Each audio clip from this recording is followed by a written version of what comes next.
오늘은 민수기 20장 1절에서 29절까지의 말씀을 보시겠습니다. 저는 그 민수기 20장에 대한 기본적인 선입견이 좀 있었습니다. 근데 이제 말씀을 준비하면서 좀 다르게 봐야 되겠다 하는 생각이 좀 들었습니다. 그래서 제가 그 제목을 어떻게 잡았냐면요, 하나님의 명령의 엄중함, 이렇게 제목을 한번 잡아봤습니다. 그게 이제 제가 새롭게 20장을 보게 된 내용이다, 이렇게 말씀드리겠습니다. 민수기 20장은 굉장히 독특합니다. 왜 그러냐면 세 가지 사건이 등장을 하죠. 짤막짤막하게. 이제 1절에서 13절까지는 우리가 소위 아는 무리바 사건, 이제 이것 때문에 아론과 모세가 가나안 땅에 들어가지 못하는 겁니다. 그래, 그 무리바 사건이 있고요. 두 번째 단락은 14절에서 21절로 에돔이 이스라엘 백성들이 자기 땅을 지나가게 해달라 이렇게 요청함에도 불구하고 에돔 족속들이 그거를 허락지 않는 그런 에피소드가 있습니다. 그 다음에 이제 세 번째 단락은 22절에서 29절로 아론이 호르산에서 죽는 장면이 이제 묘사되고 있습니다. 지금도 이렇게 금방 들어보셨지만은 세 가지 에피소드가 서로 연결점이 사실 별로 없어 보여요. 서로 독립적인 이야기들이 이렇게 모여 있는 것으로 이제 느껴진다는 말입니다. 그런데 전반적으로 제가 20장을 이해했을 때 그게 아니라 민수기 20장은 이 세 가지 다른 성격의 이야기들이 어떻게 연합하여 있는가, 요거가 초점이 아닌가 그렇게 생각이 들었습니다. 그래서 그 이유가 이제 몇 가지 근거가 있는데요. 특히 이제 21장의 사건들을 통해서도 확인할 수 있는데, 그런 점들을 오늘 좀 얘기해 보려고 합니다. 다시 말씀드리면 이 세 가지 사건이 하나의 어떤 중심을 가지고 진행되고 있다. 그래서 그런 관점으로 민수기 20장을 살펴보자, 이렇게 말씀을 드리겠습니다. 이제 첫 번째 단락입니다. 1절에서 13절, 우리가 잘 아는 무리바 사건이죠. 먼저 1절을 제가 한번 읽어보겠습니다. 아시다시피 첫 절에 많은 정보가 들어있습니다. 첫째 달에 이스라엘 자손 곧 온 회중이 신광야에 이르러 백성이 가데스에 이르더니 미리암이 거기서 죽음에 거기에 장사되니라. 아멘. 우리 지난주에도 말씀드린 것처럼 1절의 이 첫째 달이라고 하는 표현은 아마도 40년 1월 달로 보입니다. 이제 제가 40년 5월에 아론이 죽는 장면 때문에라도 후반기에 이제 아론이 죽는 장면이 나오니까 세 번째 단락에, 그러니까 여기가 40년째일 것 같다라는 말씀을 드렸는데, 또 하나 증거가 있습니다. 그 두 번째 단락에 해당되는 그 에돔과의 그 사건 있잖아요. 에돔과의 사건이 바로 광야 40년째 일어나는 사건이라는 것을 신명기 2장에 가면 또 증거하고 있습니다. 그래서 그러니까 이 20장에서 14절부터 확실하게, 그래서 이제 보수적으로 14절부터는 적어도 40년째다 이렇게 이제 학자들이 말하는데, 14절부터는 40년, 광야 40년째에 벌어지는 일이라는 게 너무나 이제 성경에서 확실하게 이제 드러나는 거죠. 그래서 이런 것과 연결되고 또 장소가 똑같이 가데스입니다. 그러니까 이제 물론 그 근처에서 이스라엘이 40년 동안 방황한 것 같이 보이는데요. 어쨌든 신광야, 여러분들 성경에는 똑같이 신으로 적혀 있지만 저쪽 그 시나이 반도에 있는 광야는 신광야, 진짜 씬이에요. 히브리어도 씬 이렇게 발음하는데 씬, 미드바르 씬이고요. 여기에 나와 있는 신광야는 히브리어는 찐입니다. 찐. 그래서 찐광야, 미드바르 찐이라고 해야 됩니다. 발음이 이제 표기를 그렇게 해서 뿐이지. 그래서 미드바르 찐의 가데스에 도착을 한 것을 이제 1절에 적어 놓고 있는데, 거기에서 뭐 한 거예요? 이제 에돔 사건이 있었던 것으로 보이고 미리암이 이제 죽은 것이다, 이렇게 말씀드릴 수 있습니다. 그래서 여기는 40년 1월이 거의 맞는 것 같습니다. 근데 이제 제가 주목하는 거는 뭐냐면 갑작스럽게 미리암의 죽음을 표현하고 있다는 거죠. 저도 처음에는 이 미리암의 죽음이 조금 생뚱맞다라는 생각도 들고 하나의 그냥 보고 형식으로 이해를 했습니다. 근데 어떤 학자가 이 20장에 있는 이 미리암의 죽음을 보고 어떻게 설명해 놨냐면 이렇게 설명하는 걸로 볼 수 있었습니다. 민수기 12장 이후에는 미리암이 언급되지 않았다는 거예요. 근데 갑자기 민수기 20장에서 미리암의 죽음을 갑자기 드러낸다는 거죠. 이상하다 이렇게 얘기를 합니다. 그러고 나서 그분이 이제 해설을 하기를 뭐라고 해설을 했냐면 아마도 미리암의 죽음에 대한 어떤 애도함, 그 다음에 존경심, 이것을 표현하기 위해서 성경은 갑자기 미리암이 죽게 되니까 그 죽음에 대한 기록을 여기다 적어 놓는 거다, 이렇게 이제 해설을 해 놓은 걸 볼 수 있습니다. 근데 이제 그 해설을 보고 나니까 제가 더 의심이 드는 거예요. 왜냐하면 우리 아시다시피 20장 제일 마지막에 29절에 보면 아론이 죽었을 때는 이스라엘 백성이 30일 동안 애곡을 했다라고 기록이 되어 있거든요. 근데 똑같이 만약에 40년째 1월에 미리암이 죽었을 때 미리암에 대한 존경심이 있고 애도하는 마음이 이스라엘 백성들에게 있었다면 똑같이 그에 준하는 애곡하는 기간이 있어야 되는데 그런 표기가 없어요. 그렇죠? 그러니까 뭔가 성경에서 표현하는 거, 뭐 실제로 있었다 할지라도 성경에서 표현하는 것은 미리암의 죽음이 다른 쓰임새로 쓰여지고 있다라는 생각을 제가 하게 됐다는 거죠. 그러니까 처음에는 제가 미리암의 죽음 얘기는 그냥 보고 형식으로 알려지는 것 같다, 그냥 정보를 주는 거다, 이렇게 생각했다가 그 학자가 지적하는 걸 딱 보는 순간 이거는 뭔가 표시일 수 있겠구나라는 생각을 하게 됐다는 겁니다. 그래서 제가 조금 내용을 살피면서 이제 성경을 읽어 보니까요, 어떤 느낌이 드냐면 어쩌면 제 해석입니다. 제가 틀릴 수 있습니다. 그러니까 그냥 참고로 들으시면 돼요. 이 미리암의 죽음은 그냥 정보만 주는 게 아니라 무리바 사건을 촉발시키는 계기가 되지 않았겠나라는 생각이 들었습니다. 그 각도로 한번 생각을 말씀을 드려보겠습니다. 2절에 보시면요, 백성들이, 회중들이 모세와 아론에게 왔습니다. 따져 물으러 왔죠. 다가와서 이제 자신들의 고통에 대한 얘기를 하는 것 같이 보입니다.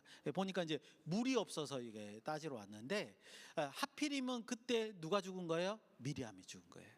미리암이 죽자마자 마치 모세와 아론에게 와서 봐라, 너희 누이도 죽었지 않느냐. 그러니까는 지금 이 우리가 받는 고통이 얼마나 되는지 너희가 이해할 수 있지 않느냐, 이래서 지금 따져 물으러 왔다는 겁니다. 그래서 3절에서 5절에 보면 그들의 원망 장면들이 이제 등장하는데요, 우리가 앞에서 본 것 같이 굉장히 과격해요, 그죠? 과격하고 어리석은 모습으로 원망하는 것을 우리가 볼 수 있습니다. 그런데 그 내용을 가만히 들여다 보니까 그 앞에서 이스라엘이 원망했던 내용과는 조금 결이 달라요. 무슨 말이냐면 예전에는 모세와 아론의 리더십을 빼앗기 위해서 그들이 원망하는 척을 했다면 지금의 원망은 약간 다른 각도인 것 같습니다. 너희가 지금 우리를 잘못된 곳으로 40년 동안 돌았으니까 잘못된 곳으로 인도해서 이 가데스에 왔는데 물도 없고 음식도 없다. 그리고 이제 이 만나도 이제 너무 많이 먹어서 질렸다, 요 얘기는 사실은 이제 21장에서 등장을 합니다. 이런 걸로 이제 불평을 하는 거죠. 그래서 잘못된 곳으로 이동했다라는 것에 대한 얘기를 강조하는 것처럼 보여진다면, 제가 이제 지난주에 이런 말씀을 드렸습니다. 그 내용을 좀 수정해야 될 것 같습니다. 19장의 말씀을 가지고 제가 뭐라 그러냐면 19장 말씀이, 민수기 19장이 광야 1세대에게 마지막 하는 명령이다, 이렇게 이제 말씀을 드렸는데, 저는 기본적으로 이제 이 20장 1절이 광야 40년째이기 때문에 광야 1세대 사람들이 모조리 다 죽은 줄 알았어요. 근데 오늘 성경을 이제 말씀을 준비하면서 쭉 읽어 보니까 그게 아니라 아직 광야 1세대 사람들이 다 죽지 않은 것 같아요. 지금 마지막 40년째인데, 그리고 40년째 실제로 가나안 땅에 이제 들어갈 겁니다. 근데 40년째에 아직 광야 1세대 사람들이 다 죽지 않았어요. 그리고 그게 언제 완료가 되냐면 민수기 26장에 가서 완료가 됩니다. 민수기 26장에서 계수하면서 그 확인이 됩니다. 광야 1세대 사람들이 다 죽었다는 것을. 그래서 그때 가서 다시 말씀을 드리겠습니다만, 그래서 제가 수정을 하는 건 뭐냐면 이런 거죠. 지금 3절에서도 보면 그들의 불평이 이렇게 합니다. 우리 형제들이 여호와 앞에서 죽을 때 우리도 죽었더라면 좋았을 뻔하였도다, 이렇게 표현합니다. 그러니까 이 내용이 뭐냐? 광야 1세대들이 그 막 이제 죽어가고 있는데 그때 그냥 차라리 같이 죽었으면 이런 고통은 아니겠다, 이런 얘기를 하는 거죠. 그러니까 이 사람들은 여전히 광야 1세대지 않겠느냐. 안 그러면은 자기 조상들이라고 표현했을 것 같은데 지금 여기서는 형제들이라고 표현하는 거 보니까 아직도 광야 1세대들이 이제 남아 있는 거라는 거죠. 그래서 제가 수정해 드리고 싶은 것은 뭐냐면 20장에서 25장까지는, 민수기 20장에서 25장까지는 아직까지 광야 1세대가 다 죽은 것은 아니다. 광야 40년째는 맞는데 그거는 변함이 없는데 그 사이에는 아직 광야 1세대들이 다 죽은 상태는 아니다라고 수정해 드리고 싶고요. 또 분명한 것은 20장부터 시작해서 민수기 제일 마지막 장인 36장까지 전체가 광야 40년째의 일을 기록하고 있다는 거죠. 굉장히 오랜 기간 동안 광야 40년. 또 조금만 더 덧붙이면 신명기 전체가, 그죠? 광야 40년째 일어난 일을 다 기록해 놓은 거거든요. 그러니까 지금 민수기 20장부터 신명기 전체까지가 마지막 해, 가나안 땅으로 들어가기 직전에 광야 40년째의 일을 그렇게 길게 서술하고 있다, 이렇게 말씀드릴 수 있겠습니다. 그렇게 이제 수정해 드리는 것을 여러분들한테 부탁을 드립니다. 그런데 이제 이런 해설을 끝나고 나서 성경을 이제 보는데요, 이해하고 나서 딱 보니까 6절부터 이 무리바 사건은 이상한 각도로 바뀌게 되는 것을 우리가 알 수 있습니다. 분명히 이스라엘이 원망을 했거든요. 그런데 6절부터 기록된 내용을 보니까 원망한 이스라엘 백성들을 심판하시는 게 아니라 13절까지 내용을 보니까 누구에게 징계를 하세요? 모세와 아론에게 징계를 하시는 장면이 등장한다는 겁니다. 그러니까 우리의 예상과 지금 다른 거예요. 원망은 누가 했어요? 이스라엘이 했는데 징계는 누구한테 하는 거예요? 모세와 아론에게 하는 겁니다. 그러니까 주체가 이스라엘 백성의 심판일 줄 알았는데 알고 보니까 뭐예요? 모세와 아론에게 지금 심판하는 내용으로 이제 보여집니다. 그래서 이제 그 중심 내용으로 한번 살펴볼 건데요. 모세와 아론에게 8절에서 아주 하나님은 간단한 명령을 내립니다. 이스라엘이 원망하는 걸 보고 이제 하나님 뭐라고 하느냐, 모세 보고 뭐라 그러죠? 바위에게, 그 반석에게 명령하여 물을 내게 해라, 이래서 명령만 하면 되는 거예요. 그랬는데 모세와 아론이 어떤 그 단순한 명령을 어기고 어떤 행동을 합니다. 그랬더니 하나님께서 뭐라 그러는 거예요? 너희가 가나안 땅에 들어가지 못하리라, 이렇게 하신다는 거예요.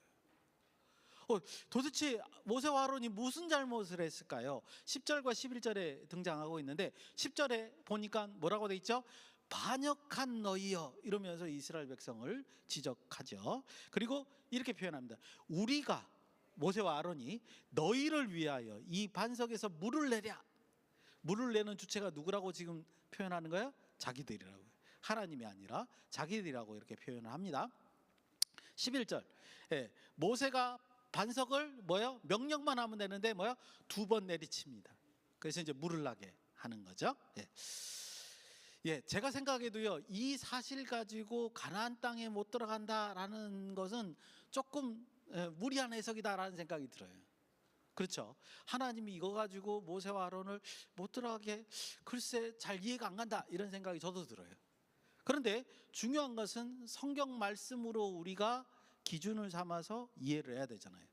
12절에 하나님의 이들의 행동에 대한 하나님의 평가가 있죠. 우린 그걸 가지고 이제 해석을 할 수밖에 없습니다. 12절 같이 한번 읽어보겠습니다. 시작.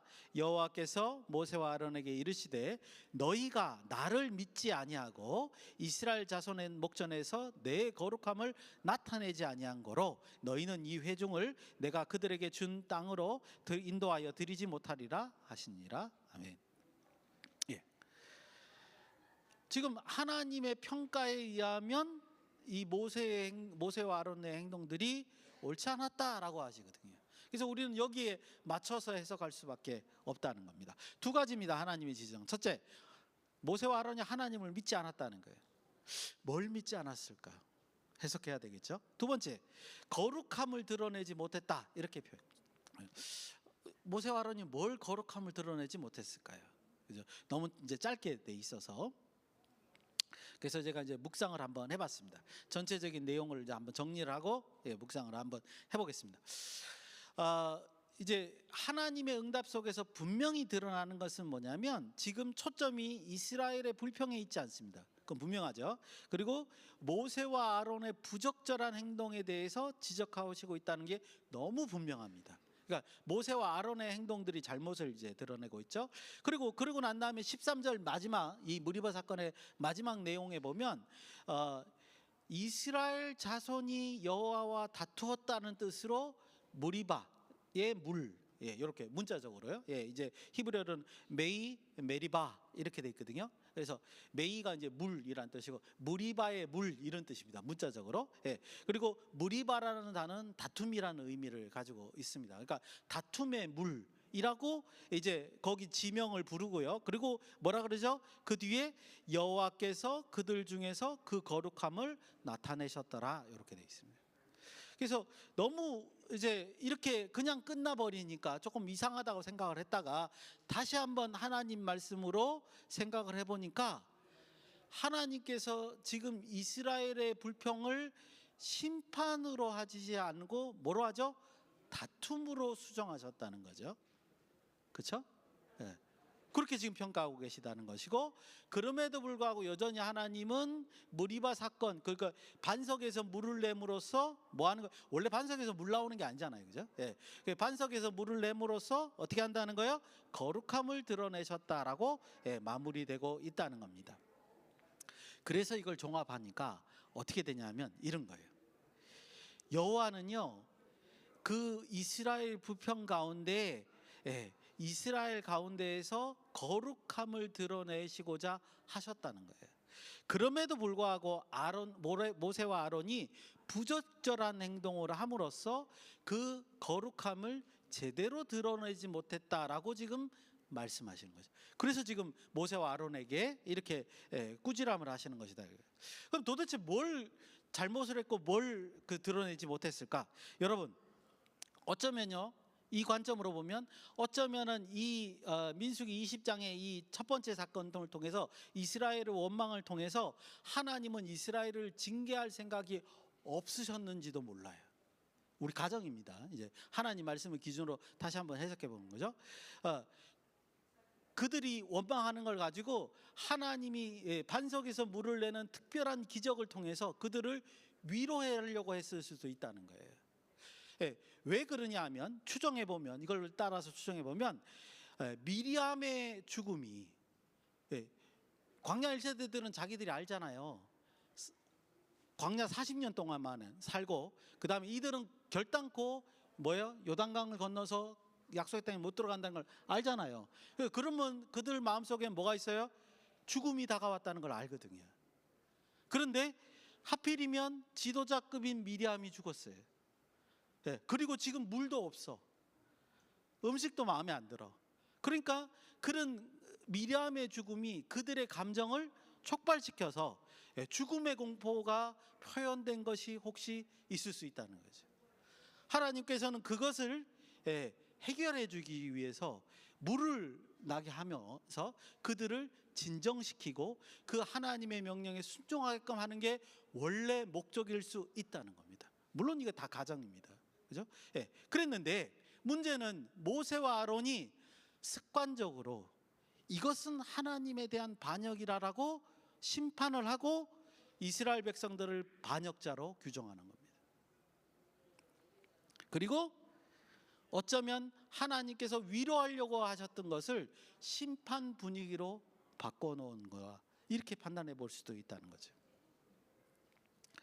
그래서 하나님의 거룩을 모세와 아론은 제대로 드러내지 못한 겁니다. 하나님이 그 기적을 통해서 세상의 어떤 자와 다르게 구별되게 행동하신다는 것을 모세와 아론의 그 짧은 판단으로 방해하는 효과가 있었다, 이렇게 볼 수도 있고요. 그 다음에 뭘 모세와 아론은 하나님을 믿지 못했느냐? 아까 그 죽음과도 관련이 있죠. 하나님이 광야 1세대를 심판하실 거라는 걸 모세와 아론도 알고 있어요. 그죠? 네. 그리고 마지막 광야 40년째입니다. 그러니까 지금 이스라엘을 원망하는 그 자체를 딱 보면서 뭐야? 이거는 심판이다, 이렇게 생각한 거예요. 미리 판단한 거라는 거죠, 모세와 아론은. 네. 그래서 심판을 규정해 버리는 거예요. 네. 하나님이 그래서 모세와 아론에게 너희들이 내가 심판하는 것조차 믿지 못하냐? 왜 너희가 앞서가냐? 네. 이 모든 얘기는 뭐죠? 재해석입니다. 참고만 하셔도 됩니다. 그죠? 예, 저희가 해본 거는 뭐냐면, 하나님의 평가에 대해서 그거를 바탕으로 해서 이야기를 한번 재구성해봤다, 이런 말씀인 거죠. 만약에 이게 사실이라면요, 하나님께서는 모세와 아론에게 리더로서의 자격을 정지하실 수밖에 없다는 생각이 듭니다. 왜냐하면 리더라는 자리는 굉장히 중요한 자리거든요. 특별히 하나님의 심판을 전하는 자리에 있는 모세와 아론의 위치라는 것은 굉장한 이스라엘에게 영향을 미칠 수 있기 때문에, 그런 위험한 자리이기 때문에 하나님은 그들의 리더 자격을 여기서 제해버리시는 것이 아닌가, 그렇게 판단이 됩니다. 여러분, 모세와 아론은 처음부터요 역할이 뭐였냐? 이스라엘 백성들을 가나안 땅으로 인도하는 게 그들의 임무였어요. 근데 모세와 아론이 그 리더에서의 자격을 이제 직무에서 배제가 되니까, 그러면 그들은 뭐요? 더 이상 가나안 땅에 들어갈 이유가 없는 것이다, 이렇게 말씀드릴 수 있습니다. 그래서 지금 이제 이런 심판이 있지 않을까, 그렇게 생각이 됩니다. 두 번째 단락입니다. 14절에서 21절. 예, 이제 14절에서 21절도 아주 독특한 사건이에요. 저는 이 두 번째 단락을 보면서 오히려 그 첫 번째 단락의 모세와 아론에 대한 심판을 그렇게 생각할 수 있었습니다. 아, 민수기 20장은 모세와 아론에게 포커스가 맞춰져 있는 장이구나 라고 생각할 수 있는 근거가 바로 이 두 번째 단락입니다. 먼저 이제 두 번째 단락의 이제 중심 내용을 조금 말씀을 드리려고 합니다. 제가 이제 두 구절을 읽을 텐데요. 14절에 보니까 가데스에 도착하고 이제 아마도 그 에돔 지역을 통과하는 것이 굉장히 짧은 지름길, 약속의 땅으로 가는 아주 지름길이었던 것 같습니다. 요단강 동편에 도달하는 지름길인 것 같아서 이제 모세가 그 사신을 에돔 왕에게 보내고 두 번이나 이제 그 길을 지나가게 해달라고 간곡히 부탁하는 장면이 있습니다. 여러분도 한번 제가 이제 읽어드릴 테니까 한번 느껴보시기 바랍니다. 17절과 19절인데요. 17절 제가 읽겠습니다. 청하건대 우리에게 당신의 땅을 지나가게 하소서. 우리가 밭으로나 포도원으로 지나가지 아니하고 우물물도 마시지 아니하고 왕의 큰 길로만 지나가고, 조금 이따 설명드리겠습니다. 왕의 큰 길로만 지나가고 당신의 지경에서 나가기를 왼쪽으로나 오른쪽으로나 치우치지 아니하리다 한다고 하라 하였더니, 19절 이스라엘 자손이 이르되 우리가 큰 길로만 지나가겠고 우리나 우리의 짐승이 당신의 물을 마시면 그 값을 낼 것이라 우리가 도보로 지나갈 뿐인즉 아무 일도 없으리라 하나, 이렇게 되어 있습니다.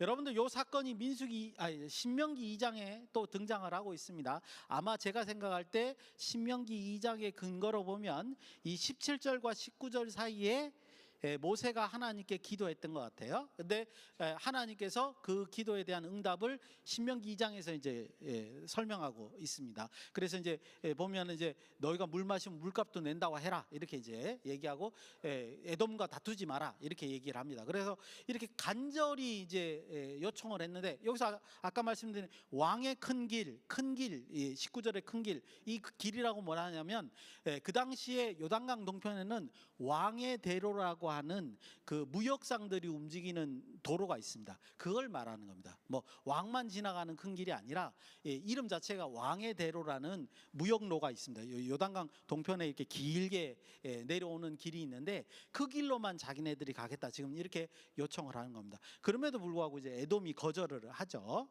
그래서 이제 기도를 하니까 신명기 2장에 보면 하나님께서 그들과 다투지 말라. 그래서 그냥 우회하는 길을 이제 선택을 합니다. 여러분들 지금 보다시피 이 내용을 보니까 어때요? 진짜 이스라엘 백성들은 에돔과 다툴 생각이 없었습니다. 그냥 지름길을 이용하고자 했는데 그들이 이제 거절을 한 것이죠. 그래서 이제 어쩔 수 없이 이제 우회하게 되는 것을 우리가 볼 수 있는데, 저는 이게 왜 이상하다고 생각했냐면 이 얘기를 여기다 왜 적어놨느냐는 생각을 하는 거예요. 왜냐하면요, 21장에 가서 이 사건 때문에 이스라엘 백성들이 돌아가거든요. 홍해길로 다시 내려가요. 그래서 삥 에돔 지역을 통과하지 못하고 삥 돌아가는 장면이 나오는데, 그때 사건이 있는데 그걸 21장에서 기록을 하는데, 왜 20장에서 간략하게 그런 내용도 없이, 이스라엘이 반역했다는 말도 없이, 불뱀 사건이에요. 이게 불뱀 사건 얘기가 없이 여기서 간략하게 무비건조하게 설명하고 있냐는 거예요. 제가 생각할 때 이 두 번째 단락의 기능은 뭐냐 하면요, 모세의 순종을 나타내는 거라는 거죠. 보십시오. 앞에 무리바 사건이 있었죠. 물이 없다고 아우성하는 이스라엘 백성들의 반항의 모습들이 있었습니다.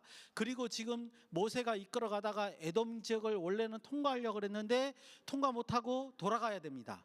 자, 이거를 이스라엘 백성들에게 얘기를 해야 돼요. 이스라엘 백성이 반발을 할까요, 안 할까요?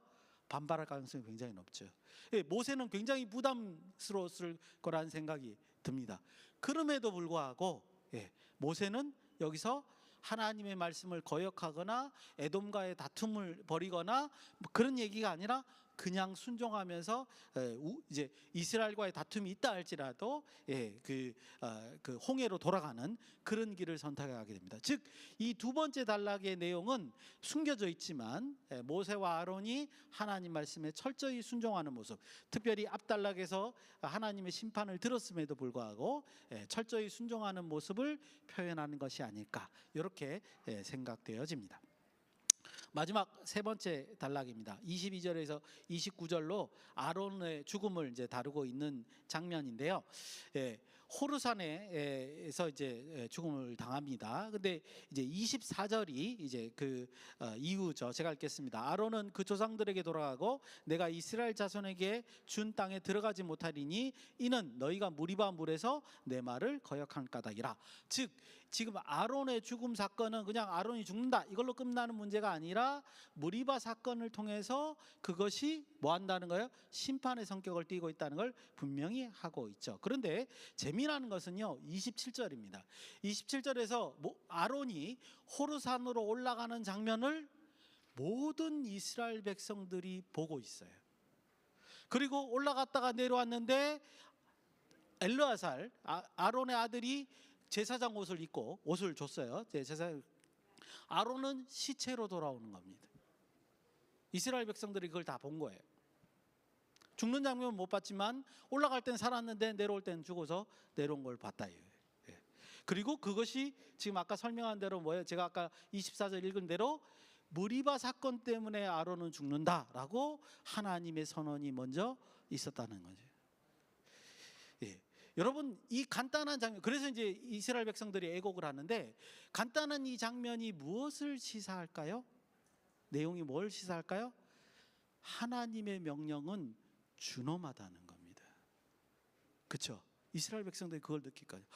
저런 지도자도 하나님의 명령에 대해서 순종하지 않았을 때 저런 심판을 받고, 또 그것이 아론이 순종하는 행동을 통해서 하나님의 명령이 준행하다는 걸 이스라엘 백성들이 보여주고 있구나, 그렇게 느꼈을 거라는 거죠. 그것이 이 세 번째 단락이 우리에게 말씀하시는 내용이 아닌가, 이렇게 한번 생각해 봅니다. 그래서요, 이제 정리하고 이제 짧게 묵상하고 마치겠습니다. 민수기 20장은요, 정말 다를 것 같은 세 가지 이야기가 한데 묶여져 있습니다. 그런데 아까도 말씀드렸다시피 그 에돔과의 사건을 21장에서 또 얘기하는 걸 보니까 뭔가 모르게 이 세 가지 에피소드는 같이 뭔가 이해를 해야 된다라는 말씀을 하는 것 같아요. 그리고 이 민수기 20장은 모세와 아론에게 집중하고 있다는 것을 우리가 볼 수 있고요. 그런 관점에서 이야기를 보니까 이 내용은 무슨 뜻이냐? 하나님의 명령의 엄중함이 여기에 들어 있다는 겁니다. 하나님의 일을 담당하는 리더들은요, 하나님의 명령의 수행함에 있어서 제일 먼저 고려해야 될 엄중함이 있습니다. 그게 뭐냐? 하나님의 기적, 하나님의 거룩함, 하나님의 역사심을 드러내기 위해서 우리가 하나님의 일을 감당하고 있다는 사실. 그걸 잊어버리면 안 된다는 거예요. 그걸 잊어버리는 순간 하나님의 그 엄중한 명령을 곡해해서 엉뚱한 결과를 이뤄낼 수 있다라고 말씀드릴 수 있겠습니다. 그래서 우리 이 말씀을 묵상하는 우리는요, 하나님의 명령을 정말 엄중하게 받아들일 필요가 있어요.